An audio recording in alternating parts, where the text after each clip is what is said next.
Is Frédéric Payan from France. He received a PhD degree in signal and image processing in 2004 from University of Nice. And he is now assistant professor at the same university and a researcher in I3S in CNRS. And his research interests include geometry processing and in particular compression, remeshing and sampling of surfaces. And the paper, of course, is entitled Blue Noise Sampling of Surfaces from Stereoscopic Images. So thank you for this introduction. Hello, everybody. I'm going to present a work done with my PhD student, Jean-Luc Peyrot, and with Marc Antonini, his second supervisor. Our subject is very different than the previous topics. I'm going to talk about sampling of surfaces from stereoscopic images. Here is the summary of my talk. I first introduce the context, the motivation, and the objective of our work. Then I will present the notion of blue noise sampling. I will give you some details about the method we propose for sampling the surfaces. Then I will give some experimental results and a conclusion. The context of our studies is the digitization of 3D objects. Today, acquisition systems are able to create very massive point clouds to ensure the preservation of the finest detail. The consequence is that the meshes we obtain from these point clouds are huge, with a lot of triangles. And sometimes the management of such surface meshes is very difficult or even impossible with mobile devices or workstation with limited capacities. One solution until now, the main one, is to add an additional step to enable the management. This extra processing can be a simplification of the meshes to reduce the number of vertices. It can be a remeshing step that will modify the connectivity and the geometry of the surface mesh, and if possible, to make a new mesh structured.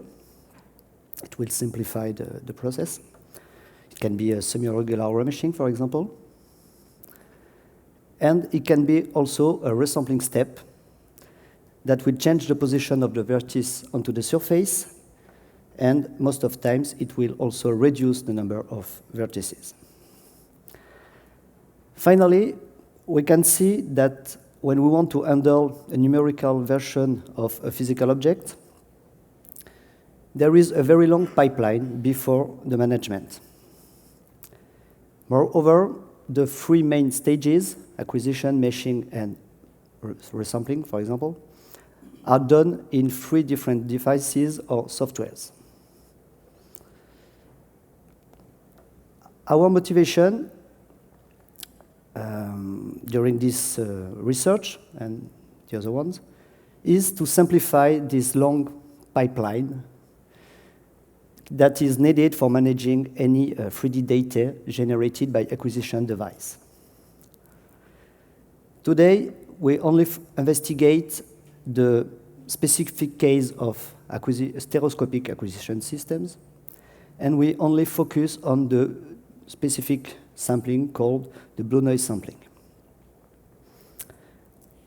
Our objective is to shorten this pipeline to get the good sampling, the blue noise sampling, at the output of the acquisition device and avoid the additional steps after. And our main idea is to generate the sampling pattern directly from the stereoscopic images. I just talk about the blue noise sampling. I will briefly present this specific pattern. The blue noise sampling is known in image processing for its ability to avoid aliasing artifacts. In computer graphics, it is also a popular sampling because these characteristics are relevant for many applications. In rendering, imaging, numerical simulation, geometry processing, and so on. This sampling pattern is often associated to a Poisson disk distribution. You can see an example on the top right on a two-dimensional domain. And we have also an example on the top, on the middle right on a surface. This sampling pattern has a particularity. It's a uniform distribution in the sense that there is a minimal distance between all the samples, but it's also an irregular distribution in the sense that there is no direction, the sampling is not directionally dependent.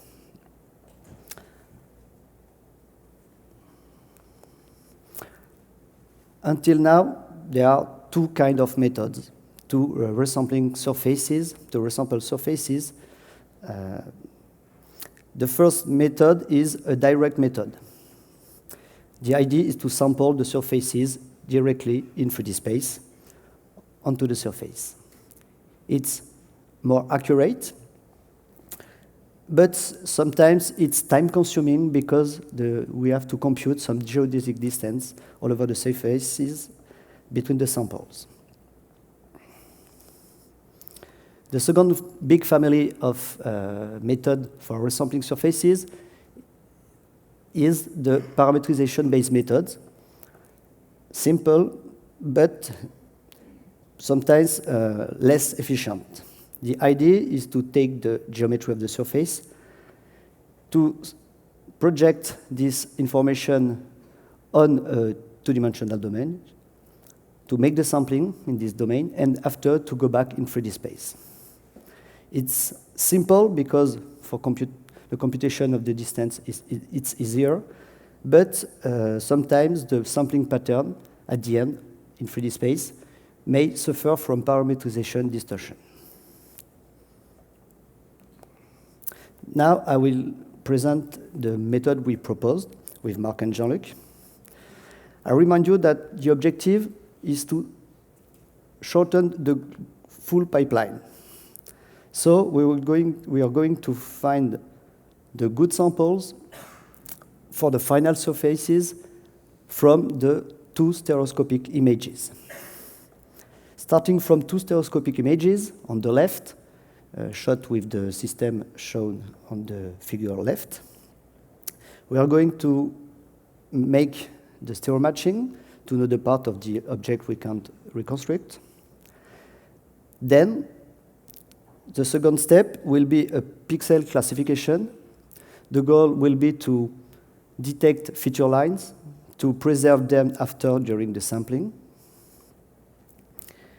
And then the third step is the sampling itself that will give, at the end, a final a 3D sampling, of the surface we want to acquire. Note that the two last steps need the computation of the 3D position associated to the pixel of interest. So the first step is a very classical step, well known. It's the stereo matching. The objective is to determine the pixel of interest that will represent the part of the object that we can reconstruct from the pair of images we have on the left. In our case, the pixel of interest are the white pixels on the image in the middle of the slide.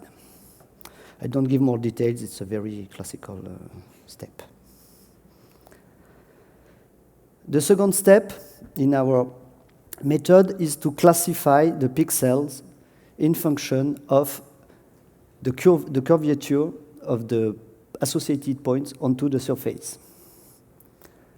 The goal the main goal is to detect the sharp features of this of the surface in order to preserve them during the sampling. The technique is very easy. We are going to classify the pixel in function of the curvature of the point associated on the surface. A pixel in the POI region could be a sharp feature if it belongs to a sharp feature on the surface we acquire. It can be a corner, an intersection of several sharp features, or it can be a smooth pixel if it is on a flat region, smooth region. To evaluate the curvature, we compute a tensor T for each pixel of interest with the equation given on this slide. This equation will depend on the 3D normals of the pixels around the pixel we want to estimate the curvature. Once we have computed this tensor for a given pixel, we have to compute the eigenvalues. These eigenvalues will give an idea of the curvature, the minimum and the maximal curvatures onto the surface. Once we know the three eigenvalues, we just check if this condition is respected to know if a pixel corresponds to a point into a curve in a surface. With this condition, we know if a pixel belongs to sharp features or not. On the right, you have a result of this step. We can see in blue, in the middle right, the pixels considered as sharp features. We can see that it is not precise enough, so we make an additional step, that is the computation of the median lines. It's a computation of the skeleton of this set of pixels. And finally, we have a more precise result. We can see in red the description of the sharp features of the object we just processed.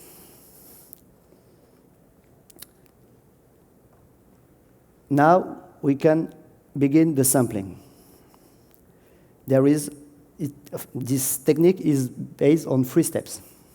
The first is just to put samples on the corners, in other words, on the pixels associated to corners on the surfaces.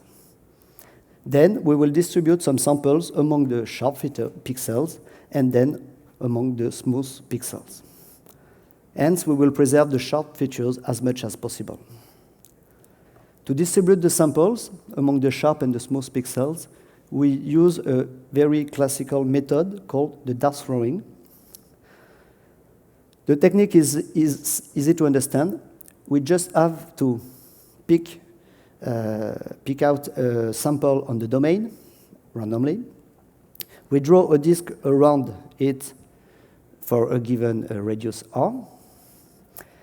And then if this disk intersects another one already drawn, we discard this candidate. It's not a good sample. Otherwise, if the disk does not intersect another one, we keep this sample. It's a good one. These 3 steps are repeated until the number of samples we want is reached or no more places are available. When we sample surfaces, most of the time the sampling is adaptive. The idea is to adapt the radius associated to a sample in function of the curvature of the surface. The advantage is that we will put more samples in the regions with high curvatures, and the fidelity to the original shape is better. In our case, we will use this equation that depends on the eigenvalues we computed before in the classification step.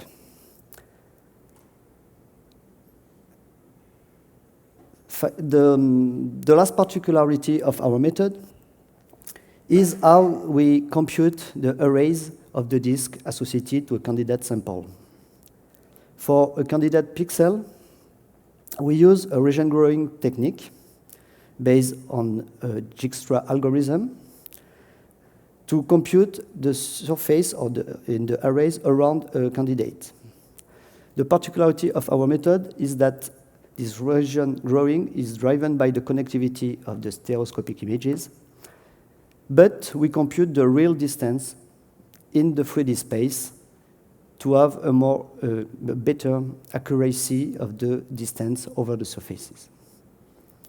So we have the advantage of the parametrization method presented before, but also the advantage of the direct methods that compute a geodesic distance over the surface. Now, I show you some results. The first result is a simple test. We took a cylinder. We compute its POI region and detect sharp features. We can see that there is no sharp feature. It's just a cylinder. And then we make the sampling on the left image, and we obtain the final sampling pattern with 500 samples in the second column and with 1,000 samples on the right. We can see that our method, from the left image and the right image, can produce a good sampling pattern directly on the surface. Second example, on the object already presented at the beginning of this presentation. This object is, in fact, is actually a part of a wall with several sharp features and several corners. We can see that on this object, we easily detect the sharp features already shown before. And after the sampling, we have a final sampling pattern that will respect the sharp features and also distribute well the samples all over the surface in the smooth region.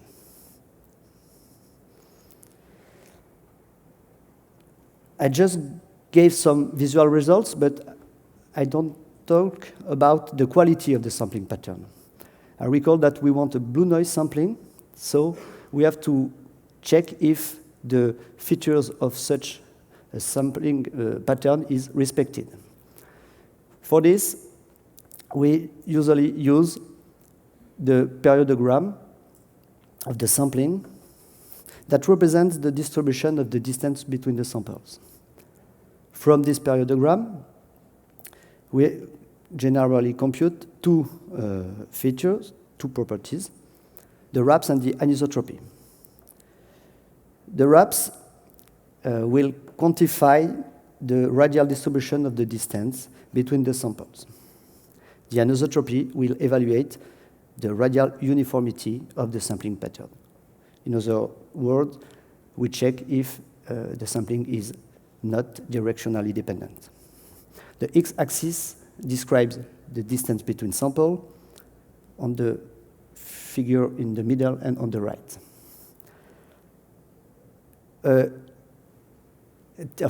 Ideally, the wraps of blue noise sampling presents a wrap similar to a step function, proving that the minimum distance is respected between samples, and the anisotropy is low and flat. So I give you now some results on the object wall. We compare our method with a direct method, the green curve, that we consider as the ground truth, because this method is very efficient and done directly in the 3D space. And we also compare with two-dimensional naive sampling, where we sample the stereoscopic images, but we do not take into account the geometry. We can observe that our method produces wraps and wraps very close to the direct method, and much better than the today naive sampling.